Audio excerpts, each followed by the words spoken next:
ప్రతి ఒక్క మనిషిలో సకల కార్యములను చేయగల శక్తి ఉన్నది. అదే విధముగా ఆధ్యాత్మిక జ్ఞానమును పొందుటకు అందరూ పాత్రులు కారు. అందువలననే శాస్త్రములలో పాత్రలను గురించి నిర్ణయం చేయబడినది.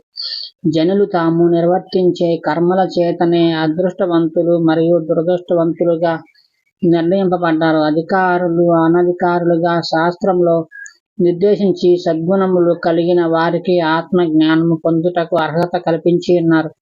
శాస్త్రంలో చెప్పిన సద్గుణములు ఎవరిలో లోపించునో వారి బుద్ధిలో బ్రహ్మజ్ఞానము ప్రకాశింపదు.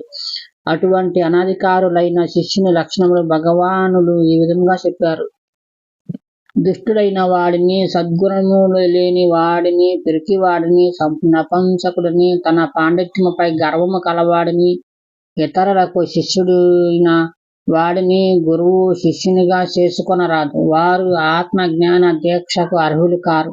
అంగహీనులు లేక అధిక అంగములు కలవారు, శరీరాంగములను నష్టపోయిన వారు, గ్రుడ్డివారు, చెవిటివారు, రోగగ్రస్తులైన వారిని గురువు శిష్యునిగా చేసుకొనరాదు. ఇంటి నుండి సమాజం నుండి బహిష్కృతులైన వారు, గురువు, తల్లిదండ్రులు, గ్రామస్తులు త్యజించిన వారు, చూడగానే దుఃఖము, బాధ, భయము కలిగే లక్షణములు కల వారిని, వికృత ముఖాకృతిని కలిగిన వారు, స్వేచ్ఛగా వేషములు మార్చు వారిని, అనగా ఒక్కసారి సాధువుగా మారి ఇంకొకసారి ఉద్యోగము చేస్తూ అనేక విధములైన ప్రవృత్తులు కలవారిని, వికృతాంగములు కలిగి వికృత చేష్టలు కలవారు, తన వాక్కు ద్వారా క్షోభను, భయమును కలుగజేయవారు దీక్షకు అర్హులు కారు. ఇతరుల వద్ద ఎప్పుడూ తమ దుఃఖ గాథలు చెప్పి బాధపడేవాడు, తన యజమానికి ద్రోహం చేసిన వాడు, ఎప్పుడూ తిండి యందు మైథునమందు ఆసక్తి కలవాడు, దొంగయి ఉండి తన వారిని మోసము చేసేవాడు, పశువుల మాదిరి మంచి చెడ్డల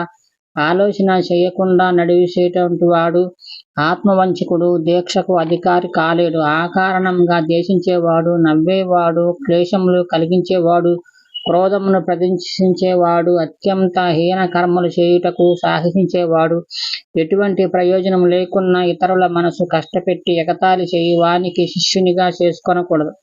కాముకుడు, అభిమానము లేనివాడు, అసూయ, మదము, మత్సరము, అహంకారము కలిగి ఉండేవాడిని గురువు ఎన్నటికీ శిష్యునిగా స్వీకరించకూడదు. మనసులో ఈర్ష్య, నిర్దయ, కపటము, కృపణత్వము, క్రోధము కలిగి ఉన్నవాడు, ధైర్యము లేనివాడు, దుఃఖితుడు, అశక్తుడు అయిన వ్యక్తికి ఆత్మజ్ఞాన దీక్షను ప్రసాదించకూడదు. అజ్ఞాని, మందమతి, మూఢుడు, చింతాగ్రస్తుడు, కాంక్షతో, లోభముతో అసంతుష్టుడు, ఇతరుల వద్ద తన దీనత్వమును ప్రదర్శించి యాచించేవాడు తత్వజ్ఞాన దీక్షను పొందుటకు అర్హత లేదు. అతిగా భుజించు వానికి, కపటత్వము కలిగి ఇతరులకు భ్రమింపచేసే కుటిలునకు, మరియు భక్తి, శ్రద్ధ, దయ, శాంతి లేక ధర్మాచరణమందు ఆసక్తి లేని వానికి దీక్షను ప్రదానము చేయరాదు. అందువలన శిష్యుని యొక్క పాత్రతను జ్ఞానపూర్వకంగా, క్రియాపూర్వకంగా 1 సంవత్సరము కానీ, 6 నెలలు కానీ, కనీసము 3 నెలలు కానీ పరీక్షించి గురువు దీక్ష ప్రదానము చేయవలసి ఉంటుంది. ధనముపై వ్యామోహముతో గాని, ఎవరికైనా భయపడి గాని, లేక లోభంతో గాని అయోగ్యుడైన వ్యక్తికి దీక్షను అనుగ్రహిస్తే దేవతల శాపం తగులుతుంది. అందువలన సాధించినదంతా నిరుపయోగమవుతుంది. శ్రీ మహేశ్వరుడు నిర్దేశించిన విధంగా శివశాసనమును పాటించుట గురు శిష్యుల కర్తవ్యమై ఉన్నది.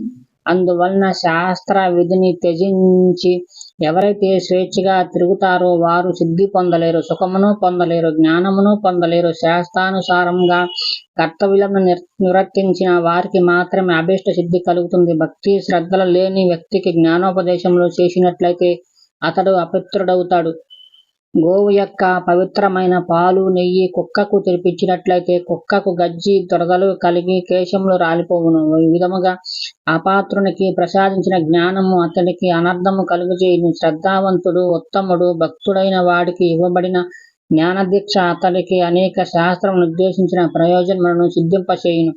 అనగా శాస్త్రములలో తర్కయుక్తంగా బోధించిన జ్ఞానమును భక్తుడైన సాధకుడు పొందగలడు. అతడే శాస్త్రములో పొందుపరిచిన జ్ఞానం యొక్క అర్థములను తెలియజేయగలడు.